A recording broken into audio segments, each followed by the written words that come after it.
Alright, good evening. I am your personal writing partner, and tonight we have a submission from someone who must be referred to as Liz or Lizzie. And this is called The Cult Has a Gift Shop, which is a pretty amazing title.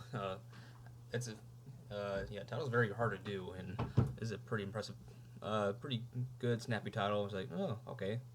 And it does fit Liz's intended genre, which is looks like it is a dark comedy.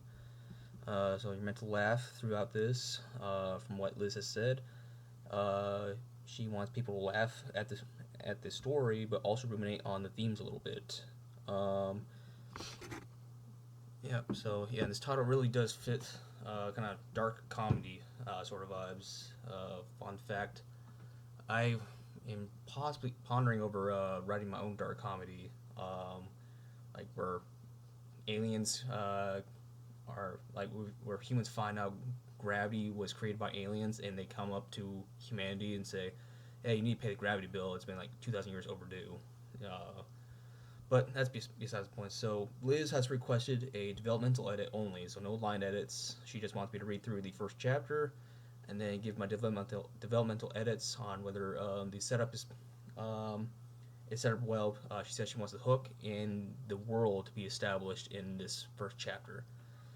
Uh, so, without further ado, let's get through the live reading. All right. It says Monday, Kate blinked and Manhattan was gone. Well, yeah, it's a fun first line. So, in these videos I've been creating, my trend has been, hey, like the first line needs to just grab your attention and demand it, and yeah, this does. This is kind of giving me, man, what's the name of that guy from Watchmen? Dr. Manhattan vibes. I don't know. All right. A balanced and bare stretch of ashen land lay in its place. There was no crying, no suffering, no running, no begging, no hoping. It was there at one moment, bustling and loud with people on the morning commute settling into metal coffins of all colors and shapes and sizes, people shivering on sidewalks with empty tin cans outstretched for the slightest act of charity, people stabbing and shooting people over tiny handfuls of green paper. In a blink, it was alight with an inferno 10 mountains high that roared and raged and danced like a light plume swaying in a hurricane. In another blink, ash. Well, that escalated quickly. Katie slouched in front of the TV, fingers dipped in caramel and mouth covered in popcorn crumbs, wondering what would be an appropriate amount of time before she could change the channel.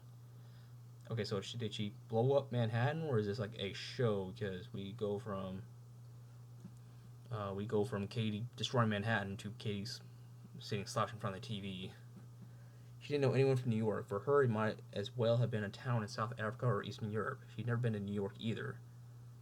All she knew was that the rent was high and the crime was higher, a far cry from her self-proclaimed classy situation living in her RV in bumfuck nowhere. That's pretty funny. Okay. Okay, looks like maybe this part was like her imagination or something, I'm guessing. The pre-reported lady on TV was making big puppy dog eyes as if trying to guilt the tears out of her. It's difficult to even comprehend the scale of the atrocity we've witnessed today. I cannot find the words to do justice to the scene before me. Manhattan is gone. We don't know who's responsible or how this massacre came to be, but what is ambiguous is the... Oh, okay, so Katie just watched this happen. Okay. I'm sorry, I was under the impression that she did this. Like, she just had these boundless powers. Okay. That's my bad. Okay. Okay, she was watching this happening on a live report. Okay. So.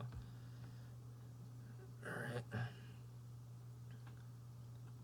Katie blew a raspberry and switched the channel to the next. It was the same lady with the funny puppy dog eyes. Loss of life on a scale impossible even to imagine. It is. She switched the channel again. This time it was a different dude covering the same story with the same force puppy dog eyes. A death toll in the millions, not to mention the destruction and the chaos. His voice trailed off as Katie observed the scene behind him. The island was a desert now, alive only with ash-gray sand dunes undulating in the wind. I do like how Katie has like no care for the destruction before her eyes. All she cares about is these reporters just annoying her, getting in the way of her TV channels, and she thinks that they're faking it. There's no radiation, no missile shells, and no declaration of war by any nation or terrorist organization. It was just fire, pure and white and so hot it fried your nerve endings before you had the opportunity to feel pain. Merciful end, if you could call it. Katie switched channels again. Different lady, same phony, cheerful expression, repeating the same shit over and over again. Manhattan this, Manhattan that, Manhattan fuck. Okay, that's a that's a pretty fun line right there. That should be like Manhattan's like little screen snapshot line. You know, like you get the little magnets with the catchy theme. Imagine a magnet with this on here. It actually means something to her. Unlikely, but she couldn't shake the feeling that she knew someone who had something to do with Manhattan. Her family was in bumfuck nowhere. Her business associates were all West Coast or on the move. Her clients were all local, and since friends were for losers, that only left. Katie thought for another moment. The bucket of popcorn fell from her lap. Her eyes widened in blurry thought as they toyed and played with this notion in the back of her mind. Manhattan. Oh, fuck the hell nah. Katie jumped from her couch and ran straight for the RV's glove box. She always kept her diary contacts close to the steering wheel, quickest place to hide it or retrieve it for when she had to bolt any time the pigs came smelling. I like how her diary is so protected. She's worried like the cops coming over to her diary.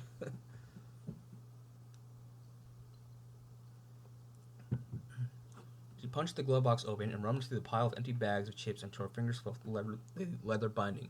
She breathed a sigh of relief, pulled it out, and kicked the glove box closed before running back to the couch, diary in hand. She plopped back down, knees raised to her chest, and scanned the smelling, almost yellow pages under the TV light. Every requested page was full of crossed-out names of 4 clients and dealers and other associates. Oh, okay. So this isn't like her personal diary. This is like a little black book or something. She flipped through the pages with a stern expression, placing each name and address with her memory of that person. Just like her, these people are all over the country, so it's easy to arrange them by city. Jesus Christ, Katie just gets around. She's got contacts all over the damn city and country. She came upon the final page and her heart stopped. The diaries dropped from her trembling hands and crashed onto the RV floor with a thud that rang over the Manhattan news. Ever since Katie had been released from prison, she tried to go straight, become a proper, legitimate business owner. I like how these are like capitalized. I wonder if that's for a reason. Which proved a bit challenging on account for her being full-cast broke, but after several years of working sweaty night shifts at the tire factory and breaking her back all day long, dressed as a stupid mascot for little kids, she realized she was still full-cast broke. Okay, that reminds me of this meme I saw on YouTube, where it's like this motivational music playing, and it's like this guy saying like 2 years ago, I had $24 in my bank account. 2 years later, I have $23 left in my bank account. You thought this was being motivational, but no, I'm still broke. So that made me pretty laugh. That made me laugh pretty good. So she went with the only logical career choice available to her: dealing meth to high schoolers. Okay, yeah, that's it's completely irrational. Okay, yeah, that's this paragraph is pretty gold. Like I like this. She'd made plenty of contacts in prison, so getting the good stuff was no sweat. Managing her finances, on the other hand, was. As it turns out, getting kids hooked on meth is not very hard.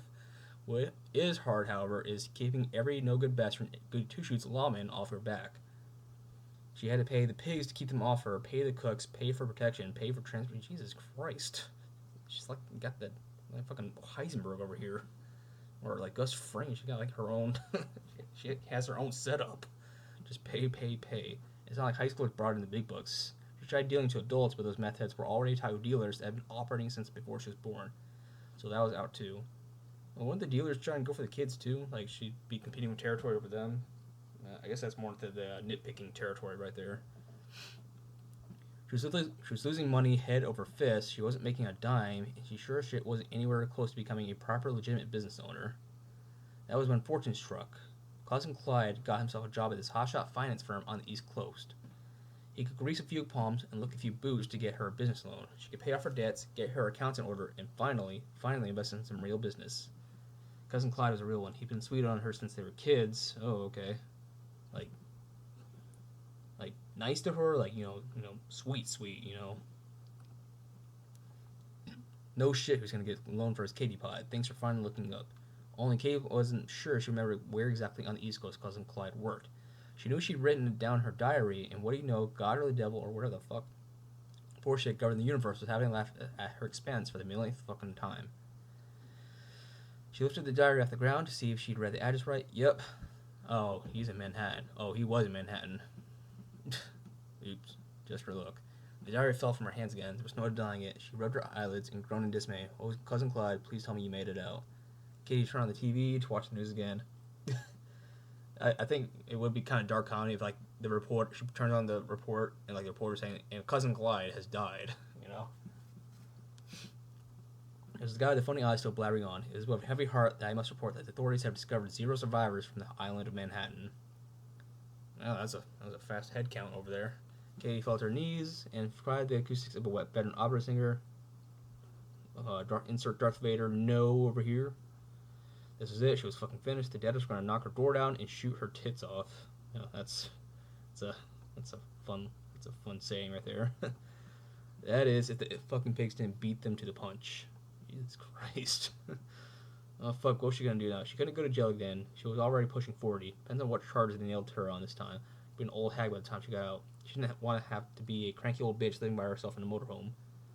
I mean, you're already living on your own in a motorhome. She want to be a cranky old bitch living by herself in a fucking mansion full of strippers feeding her that fancy-ass pizza with gold leaves on it. Well, there's only one thing to do. Pack your shit and bail. The debtors were probably on their way already. Oh, okay, so the debtors were watching TV. Are they aware of Cousin Clyde's situation here? Pig's gonna be far off either. She saw the TV again. The pretty news lady was still whining about Manhattan. Goddamn Cousin Clyde. If all the city's working, he just had to pick the one that was gonna get turned into a glass floor inside of a week. Katie's phone buzzed with new notifications. A missed call from Nolan Reed, the guy she owed money big time. Fuck, if she left now, she could be out of the state within the hour. After that, it was just a matter of dodging the pigs till things died down. They weren't gonna dig up too much fuss, not for an old crook like her. I mean, it's just kind of contradict what you're saying over here. Like, she's leaving in a hurry because she thinks they're going to beat down her door. Yeah, like, over here. Yeah, she says, like, hey, the police and the debtors are already on my way, but now and I have to get out of Dodge now, or they're going to kill me and, quote-unquote, shoot my tits off. But now you're saying they aren't going to dig up too much of a fuss, not for her. So, there's no what is the urgency for? At least not after she fucked half the pigs in the country. Okay. Yes, it was just a matter of getting the fuck away from bumfuck nowhere and finding a place to lie low for a few weeks. She'd heard Alabama was nice this time of year. As a guy who is from Alabama, it is nice exactly 0 days out of the damn year. Do not go to Alabama. There's a reason Alabama only talks about the football team. They have like nothing else going for them. I mean that with all due disrespect to Alabama. TV exploded with a blast of static noise that almost deafened her. A long, shrill, ear-piercingly loud beeping sound followed. Katie covered her ears and groaned, ugh, and now the TV's broken. A creature stood beside the pretty lady on the TV screen, creature being the only word Katie could think to describe it. 17, Jesus, lidless eyes decorated its purple, slimy skull. Eyes that were red and blue and green all ranged into 2 gigantic cavities on either side of the skull like a fly. In place of a mouth, it had 2-legged appendages that wriggled and vibrated as it sniffed the ashen air. So I will say, first impressions, it's kind of hard to visualize this. I can visualize the 17 eyes and purple skull. I can see the eyes here. It's just, skull is like 2 gigantic cavities on either side of the skull like a fly. Do flies have... Yeah, this simile is not working for me over here, so that makes it hard to visualize. Okay, this is like a kind of a Cthulhu tentacle mouth over here. The rest of his body, however, was frighteningly human. Human torso, human hands, human feet, all different shades of black and purple and covered in uneven clumps of hair, but human, at least in shape. Even the clothes it wore were human, a white suit and tie. At least he's well dressed. The lady was paralyzed with fear. She froze in place, trembling in every limb, as the creature's 2-legged mouth appendages slowly licked and caressed her face. Jesus Christ, man, you're gonna get canceled at this rate. She was in tears, but she dared not utter a word. The creature spoke, its voice soft but firm, and talked in perfect English. Greetings, alien freaks. Okay. I am designated Sapphire or of the planet SE18008 of the T1 system. Your planet designated, pause for a moment to think, Earth of the Sol system has been recognized by the Galactic Council to be a Class 5 economically weaker region. Jesus Christ. Okay. In order to revitalize your planet, it has been selected as part of the Galactic Council's boom or bust program. Unless your species takes steps to meet the requirements of the Council, I have the authority to disqualify one city from existence every day.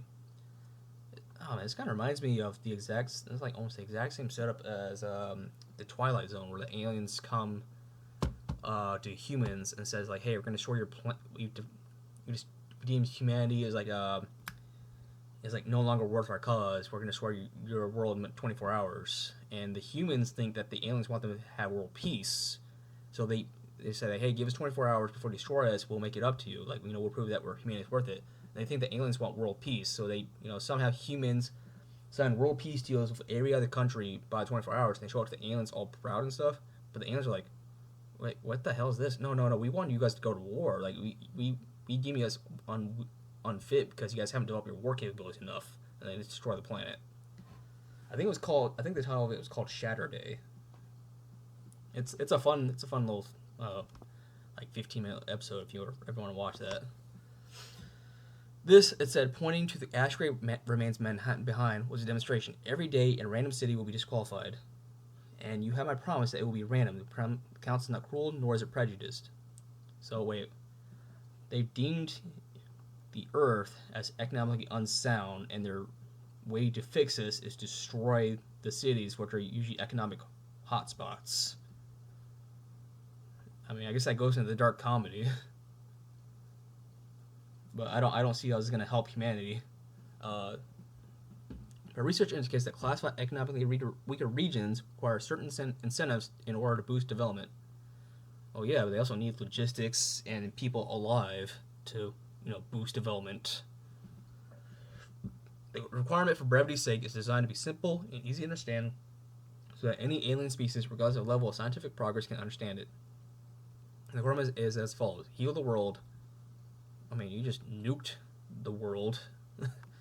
Okay. Thank you for your time. If the requirements are not met, I will return to disqualify another Earth seed tomorrow. Peace be with you. Well, what are the requirements, though? Like, you can't just say, like, "Hey, I'm going to destroy the world." Like, what do you want me to do? Like, what does heal the world mean? That's what I'd be asking if I were this news reporter. I guess she's like the designated spokesperson for the entirety of Earth. A flash of light surrounded the creature and it vanished in thin air. Katie turned off the TV, smacked her lips, and went to the driver's seat. She started the RV, released the handbrake, and put the gear into drive before flooring the gas pedal. She did not stop speeding until bumfuck nowhere was behind her. She sighed, "Manhattan ain't even a city, bitch bug." The midday sun bore down heavily on the recently tarred road with all the heat and apathy of a giant bowl of gas. Katie never understood the bad rep that the sun got for simply existing. From what little she learned in second grade before getting kicked out of school, Jesus Christ, she only has a second grade education? The sun wasn't a person. It didn't go out of its way to make everyone miserable. It just was. Big and yellow and hot, like her Aunt Tammy Lynn with her bad case of jaundice. Okay, that's a pretty dark, funny joke. Which is not to say Katie had any sympathy for the sun. After all, Aunt Tammy Lynn never busted her AC by simply existing in her general direction. She turned on the fan, but all that came through was the hot desert breeze. Katie groaned. Her mind went back to the bug thing on TV. It didn't seem angry at humans. It wasn't acting on malice or spite or any sort of hate. It just was. Not that it had any reservations about blowing up entire cities, although it didn't even seem to know what constituted a city. I mean, it kind of does know what constitutes a city. It did blow up a city. It was just doing its job, and even if Katie had little love for the creature that blew up her last chance at getting out of debt, she could not bring herself to hate it. Was she shocked that something like it existed? Not really. She'd seen weirder shit on meth. Was she afraid of what it had promised? Not especially. If it blew up the pigs and her debt collector, she'd be thankful. Hell, if it blew up her family, she'd go kiss its feet. But what if it blew her up alongside whatever city she was going to end up in? It didn't seem worth fretting over. She died. It's not like she'd go challenge the fucker that could blow up cities or wherever it thought made up a city. Whew. Alright, Katie took off her t-shirt and used it to mop the sweat off her forehead. The highway seemed emptier than usual. Even on a slow day, she'd run into no less than half a dozen pickup trucks. That was how she passed the time while driving. A slow, relaxing game of bingo, counting passing trucks, and creating mental rows and columns based on their size and color. Big red, medium blue, tiny cyan. Today the highway seemed all but deserted. Katie took a deep breath and turned on the radio. Maybe some music would cheer her up. We're coming to you live from the White House, where the president just released a statement regarding Sapphire Yo, or the alien creature claiming responsibility for the destruction of Manhattan. Katie rolled her eyes. Of course. She tried changing channels, but every single one of them was covering the same shit. No music anywhere. Perfect. And just happened to be the day she had no trucks to play bingo with. She exhaled. Maybe it's not going to be that bad. The auto cut to the president droning on about immigrants and how this was just a conspiracy about China or Russia in order to undermine the greatest country on earth. Alright, we are in modern times, it seems. He kept going and going about how there was no reason to panic and how he'd already talked to the creature and they were already best friends, and that, in fact, the creature had invited him to lunch, but he turned them down. But he turned them down because no food could ever match up to American food like Chinese or French fries. Katie shook her head and nodded. Yeah, that's about what I expected. She kept turning the knob until she found our channel talking about anything but the White House. One channel sounded like a bunch of scientists talking to a news lady. Dr. Fugazi, what are your thoughts on the alien creature which has seemingly presented a death threat to the entire planet?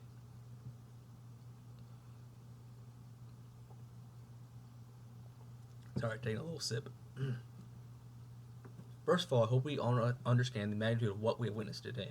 Not only are extraterrestrial life forms real, but not only are they capable of interstellar travel, but they've been observing for so long they would teach themselves our dominant language of communication. And what does that tell us? Scientists pause for thought. That they are not a people to be trifled with. These are intelligent life forms, possibly light years ahead of us when it comes to technology. Yeah, it doesn't really take a scientist to figure that out when they just, wipe out a planet. Wipe out a city. And they happen to know a lot more about us than we know about them. Yeah, no shit. There's no confrontation between us that ends in human victory. We can at least try. We try to nuke them back, I guess. What about the requirement that creature mentioned? Heal the world? The scientist coughed. We're not sure what it means. Was it talking about the restoration of nature, ending war, famine, starvation, pollution, death, murder, genocide, bigotry? At least the scientist is asking the same question I am. Which one was it? We have no way of knowing, and if we do not know what we're supposed to do, how are we supposed to create an action plan to meet the so-called requirement? Yeah, that's a very good question.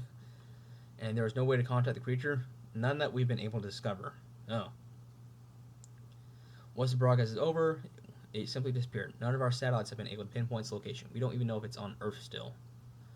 The reporter later seemed nervous, so let me see if I can understand this. Humanity has been threatened by an alien creature who has demonstrated its ability to destroy all civilization as we know it. We have no way of communicating with it.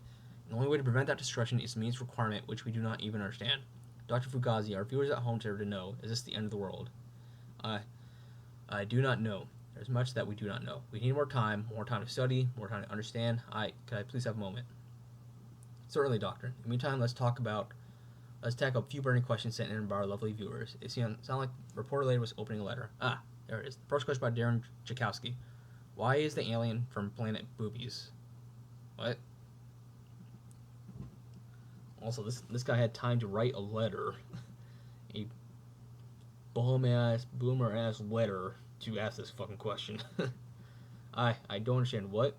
That's my reaction. Yeah, it's just that certain eagle-eyed viewers have been piecing together the alien speech, and it seems that the creature's planet is SEIAOOA, spelled backwards is boobies.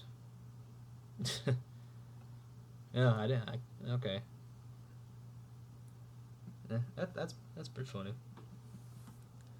What? Cried the doctor. Katie heard what sounded like the crashing glasses and ceramic mugs under a wooden desk, followed by angry yelling and screaming, followed by more crying. Dr. Fugazi, please calm down. This is a live broadcast. I have 3 fucking PhDs. I've dedicated my life to science and understanding the secrets of the universe. I've written 20 fucking books on quantum mechanics and thermonuclear astrophysics, and these are the kind of questions people bring me. I give up. I fucking give up. Pack it up, people. We had a good run. Tell you what. Whatever happens next, we had it coming, and then some. Okay, man. Fugazi is not having a good time right now. Doctor, please, 20 million people are listening. They need a message of hope. We're all gonna fucking die. I mean, Dr. Fugazi just tells it like it fucking is.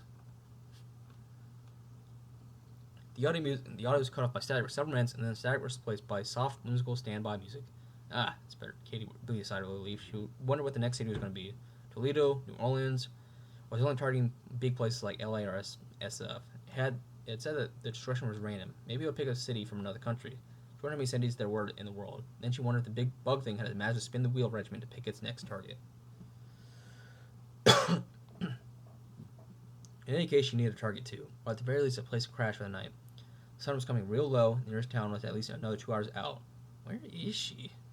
Like, I know she's a bumfuck nor, but like, where is that?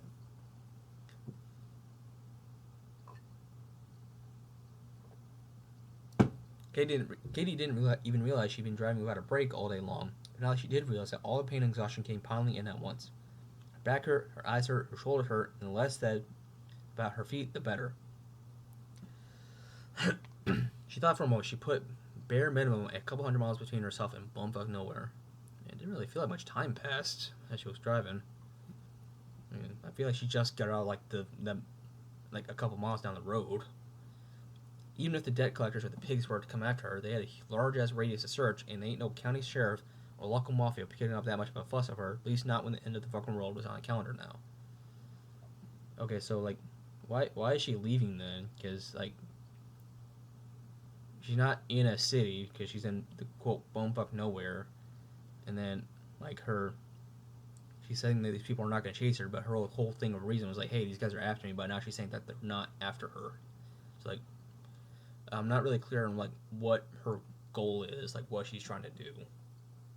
Like, she says she's trying to get to a city, but now she's saying like the nearest city is like a couple hours away, so it seems like she's trying to get to a city. So I'm a bit conflicted on what she's actually trying to do, like in the moment right now. Katie found a clear patch of land to park by the side of the road. Gosh, she was so exhausted she could fall asleep now and not wake up till the whole planet was dust. Speaking of, what was she supposed to do now? It didn't seem like the bug thing was bluffing. Sooner or later, it was going to blow her up. Was she supposed to just bide her time until then? Wait in her shitty motorhome for death to come take her any day? That felt a little sad. All her life, Katie had wanted to become a proper, legitimate business owner. Someone likable and respectable. Someone people came to with not just their money, but their worries.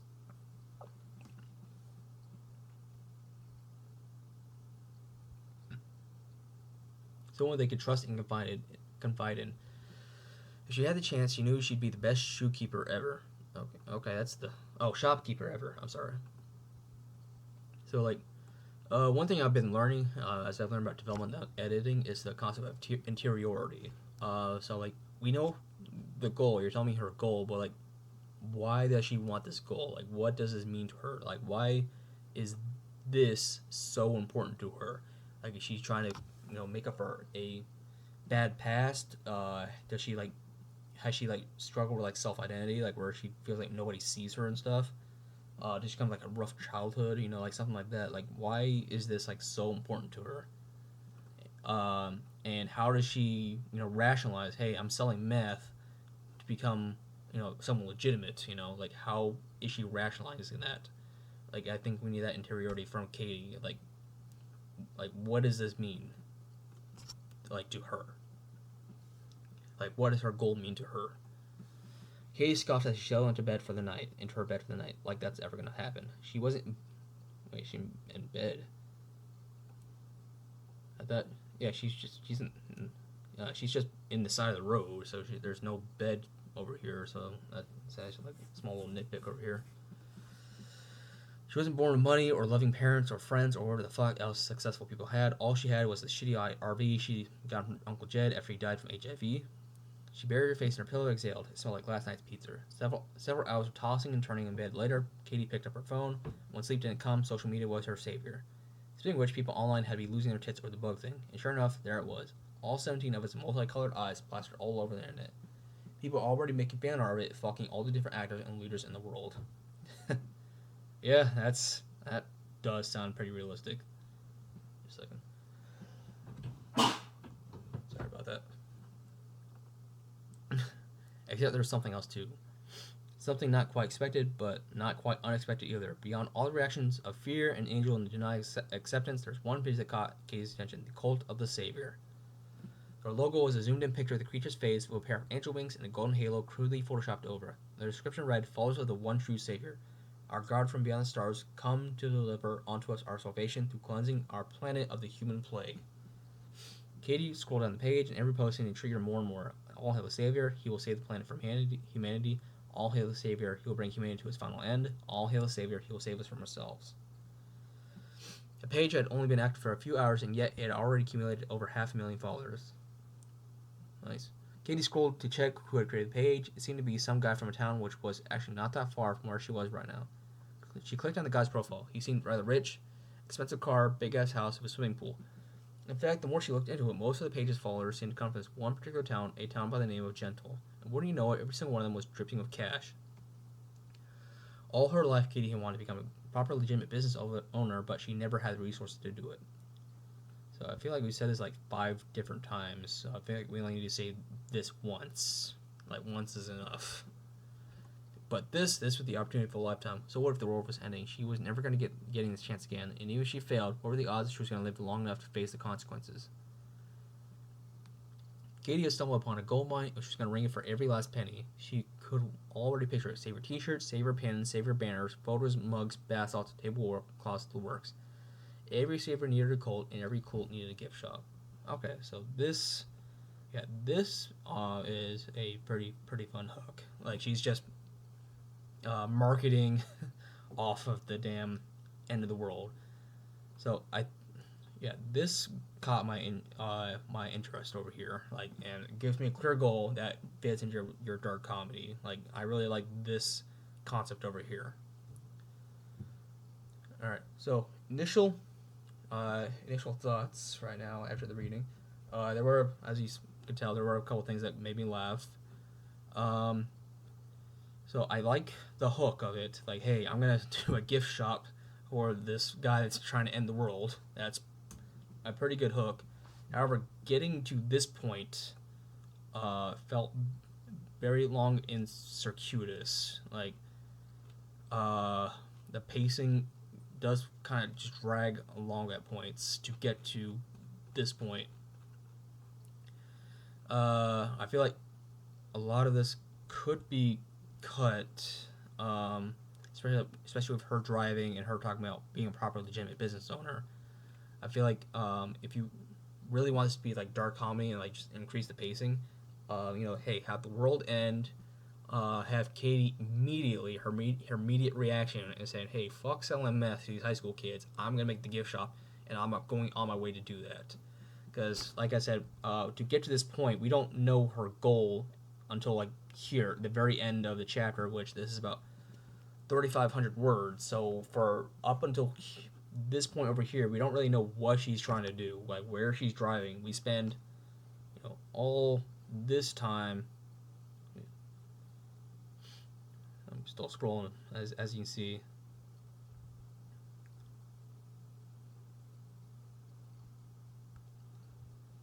Let's see. Yeah. So all of this is spent her driving with conflicting reasons. We have no idea what she's trying to do this entire time. She's going just aimlessly wandering, it seems. Like, she's saying, like, hey, the police are after me, but now she's saying the police aren't after her. She's saying that she needs to get out of the city, but now she's trying to drive to a city. If I had this much up close before she hits the road, I am with her. Like, hey, like, this is a good hook. She seems like a cynical, like, hey, fuck humanity kind of person that is fun to follow, that's going to profit off the world's end. If you had this, like, I think you need to move this as soon as possible, like, especially before she hits the road. Like, we need to know, like, hey, I'm gonna set up a fucking gift shop. I'm going off on the damn road.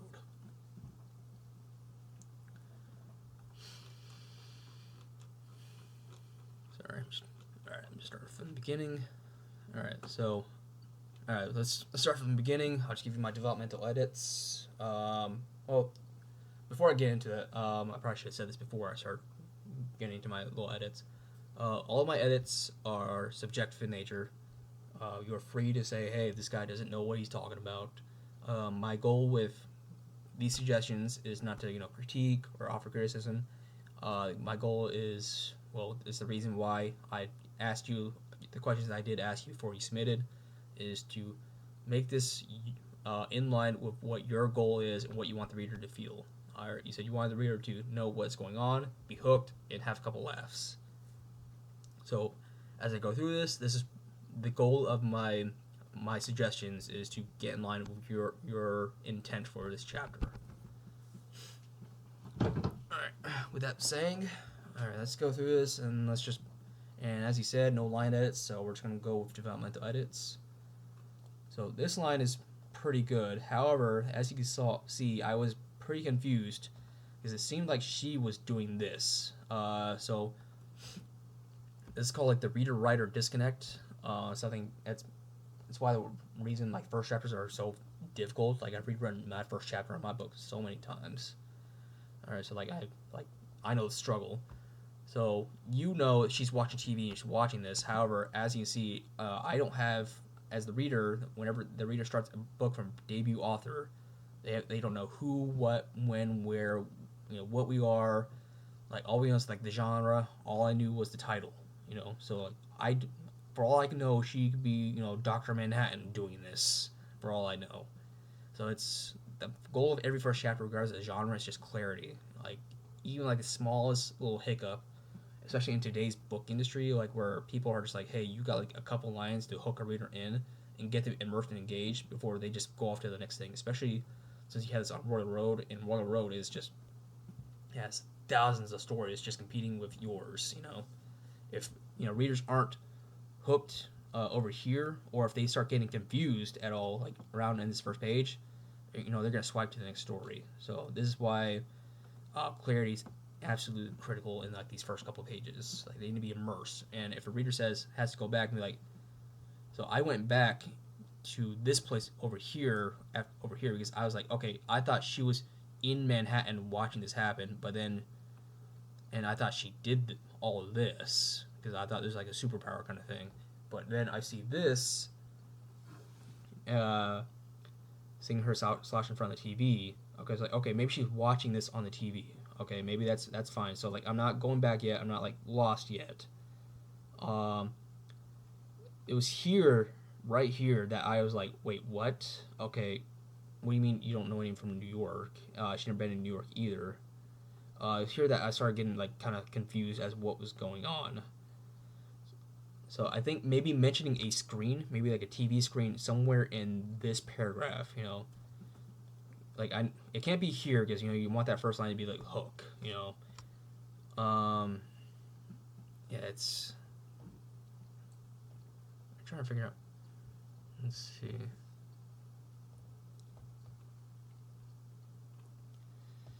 I'm trying to think. Yeah, I think you need to mention her watching TV over here in this paragraph. And I think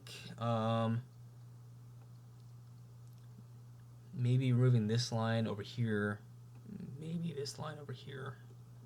I guess the conflict between here and here, and her here saying that Manhattan's gone, but I don't know anything from New York. I don't really know anything about New York either. Let's see.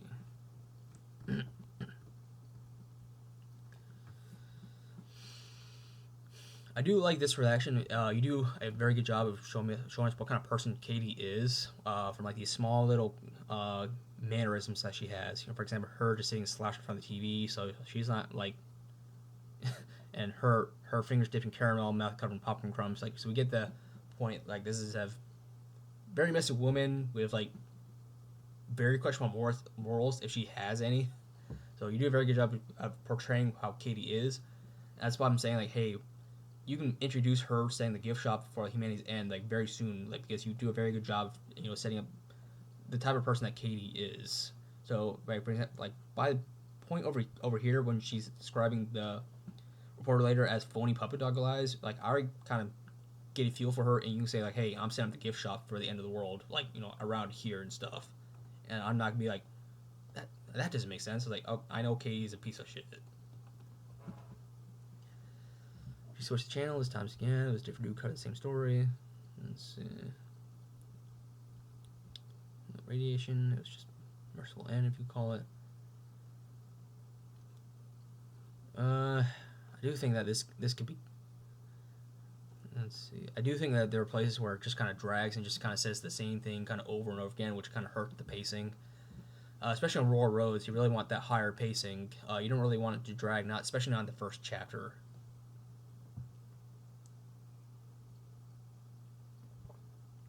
Like, you want your readers to need to scroll to find out what is happening. You know, you don't want them just, swiping their fingers like, okay, when does it get good, So I think, for example, like this part, like if I was going my line edits, I would say like just cut this part, just get keep the plot moving. So like, for example, her finding out Cousin Clyde is gone kind of keeps the plot moving. Actually, now that I think about it, this whole thing about Cousin Clyde and her like meth and stuff, it doesn't really do anything because her whole thing is saying, "Hey, the whole intent of this story is to set up her going to make a gift shop for the end of the world, which I really love." So like her whole thing about Cousin Clyde dying, like it seemed like that was an inciting event, and her needing to escape the police and debtors, when that's really not the whole point. The whole point is her setting up the gift shop. So like the whole thing with her escaping like her meth clients and stuff and Cousin Clyde doesn't amount to anything. So I'd say like a lot of the point leading up to the gift shop revelation doesn't add up. It kind of just drags the plot. That's what I'm saying. Like, just set up that goal as soon as possible, and just have her build up to that goal. Like, have her say, like, "Hey, like I need to set up the gift shop. Now I'm gonna start getting the crew together." Like, I think that should be like the first chapter, in my opinion. Diary. Let's see. Request page full of cross-out needs for our clients.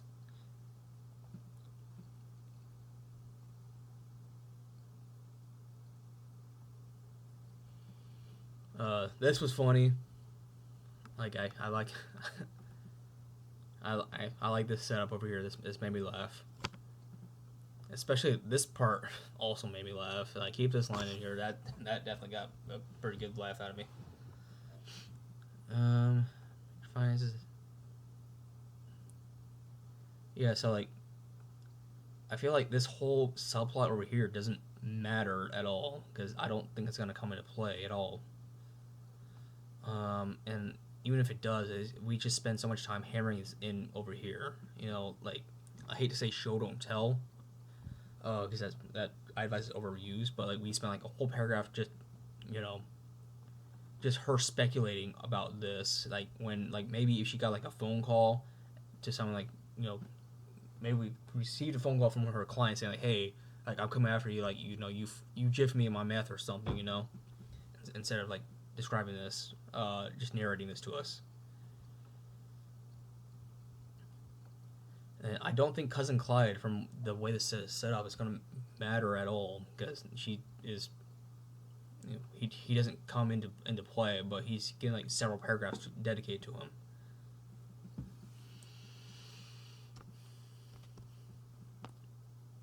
Zero survivors.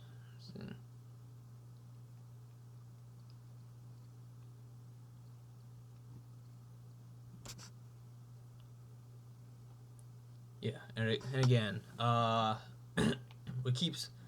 we start off like at first like from here on, like from this point, like I do start thinking the inciting incident like is, hey, Cousin Clyde is dead. Now we need to escape the meth clients and police officers.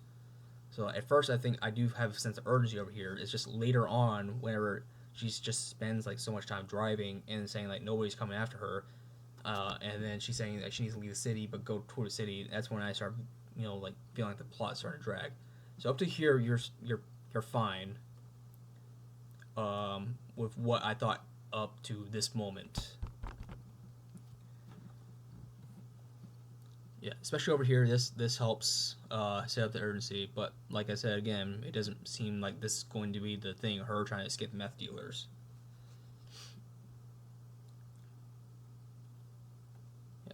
This part is fine too with that original plot. Like I said, like I'm saying, this is fine with the original plot of her escaping.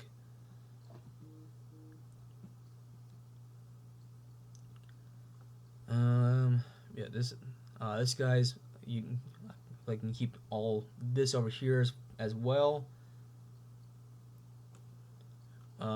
Because this guy feels relevant to the plot, the new plot that I'm aware of. Because she's building a gift shop for this guy, so this creature, keep this part in here. All right, keep this part in here. Yeah, I think it's around here is when like the plot starts feeling like it's dragging, and I'm like, what are we even doing right now? Is the moment she gets on the road.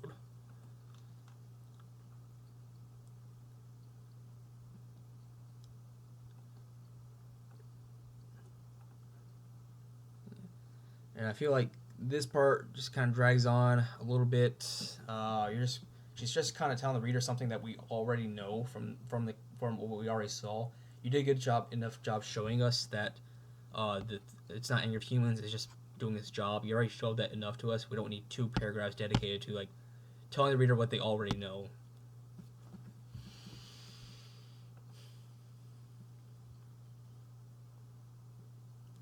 And like this is like, I mean, this could be like a little neat tidbit, but again, like it doesn't really add to the plot. Like it feels like it's just dragging out the plot. Like unless this comes like her bingo thing becomes plot relevant. And it's real rough. Like it's like the old saying is like kill your darlings and stuff. Like it does feel like rather rough. Like having to kill everything. Like keep it solely on the plot.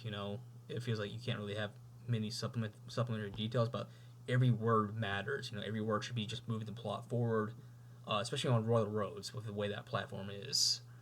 And it being free to read, and like, hey, if I'm not interested in like the first couple of paragraphs, I'm moving on.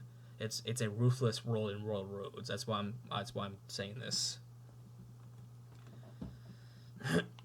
Today the highway seemed all but deserted. Take a deep breath and turn on the radio. Maybe some music can cheer me up. So yeah, this is so I say like the driving kind of drags the pace down, but like her turning on the radio, this is a very good way of gives context as to how humanity is acting, and as well as introducing your world as well, like what the world actually is. So this is fine, and I do think this is a little bit on the nose, but not in a bad way. It's and I think people will get like that slight little chuckle, like, yep, that sounds just like us. So not bad here. I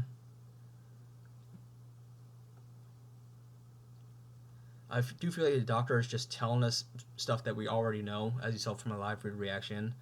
Uh, Maybe shorten this down because the doctor isn't really telling us anything new. Just tell us more about what we saw already. So maybe if you want to either cut this down or have the Dr. Fugazi say like introduce more lore about these people, like more like, hey, we've done a study on the ship and stuff. We see the ship, or maybe Dr. Fugazi is saying like, hey, we've already tried firing missiles at the ship and like something crazy happened. I think that could be a better use for Dr. Fugazi's role over here, because my first thought was like, okay, have we tried to respond militarily? Like why are we already saying the world's doomed? Like, yes, they nuked a city, but like, can we not hit them back? Because you're tipping your alien apocalypse stuff. Like, it shows humanity trying to strike back, and it's fruitless. We haven't had that yet. We haven't seen humanity try and strike back. So I think that could be a good segue, a good role for Dr. Fugazi here, and be like, hey, we've already tried shooting a nuke, and like it disappeared, or it didn't do shit against the ship. Or we can't even see the ship. We don't even know where it's coming from. Like, so I think that would be good. I think using that. I'm sorry, I'm tapping the screen like you can see this. Using this section here to show how fruitless it is. We can't even respond. That we really are doomed. And then I mean, I do like that she brings this up, but at the same time, like I already kind of got that it's like giving us like uh the creature's giving us tasks in bad faith already. It was already kind of evident enough. So again, this is kind of just more of what we already know. For example, this this is new information, so this is good. So like stuff like this, like introduce like more information about like how fruitless it is. Like this is like the relevant stuff that Dr. Fugazi should be saying to us. This is fine. It seems like the reporter lady, like this sounds like a reporter lady, what she would say. All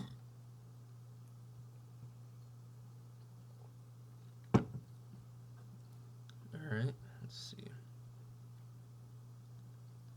This is pretty funny. uh, this does this feels like the most dark, like in line with your dark humor. Like someone just says, "Oh, apocalypse happening," and I was like, "Oh, it's about the boobies." So like I do like this, especially Dr. Fugazi's freak out over here. Like this is pretty fucking funny. I do think this is like a little nitpick, or like feel free to take this. Like maybe I thought the whole setup with her saying that she had 3 fucking PhDs was like oh my god, I didn't realize this spelled boobies. Like oh my god, how like her freaking out like oh my god, it does spell boobies. What the fuck is going on? Like I think that might be funnier, but this is pretty funny. Like this, her freaking out like what the fuck? Like we really are cooked.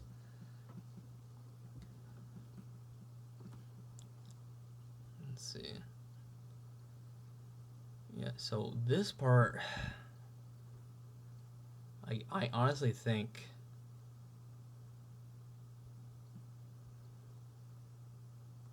Let's see. I honestly think all of this here can just be cut.